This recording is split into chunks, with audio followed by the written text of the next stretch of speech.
O artista, hai que saber, isto normalmente non se di, pero é así, a creación é exercer unha gran violencia sobre un mesmo, en primeiro lugar. Ti vas falar de algún modo. Eu ata o último libro, ata 7 palabras, que é un libro moi personal, ata ese momento nunca falara non exactamente da miña vida, pero si, da miña vida, no sentido amplo, da vida da miña xente, da miña propia vida. Nunca falara da miña vida.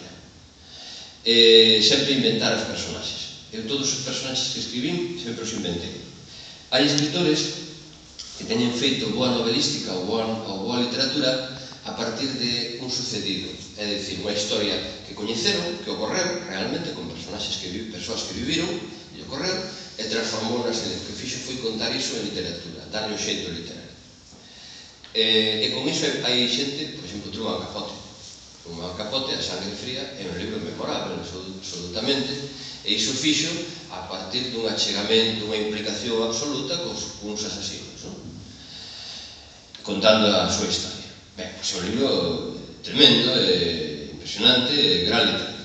Agora ben, e vai para outros que non me acordo neste momento. Agora ben, eu entendo que a creación literaria para min é un traballo coa imaginación.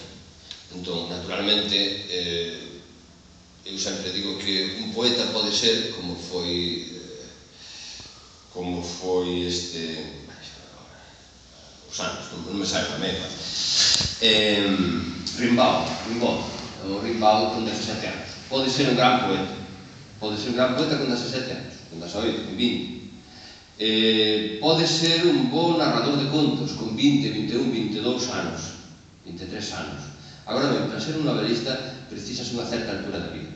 Precisas ter traspasado, achegarte como mínimo aos 30 anos, 20 e tantos anos, e ainda pasar. Por que? Pois porque precisa un coñecemento das etapas da vida humana, precisa un coñecemento do mundo dos adultos, a novelística, e precisa un coñecemento social, un adulto de espacios sociais, de clases sociais, de ambientes sociais.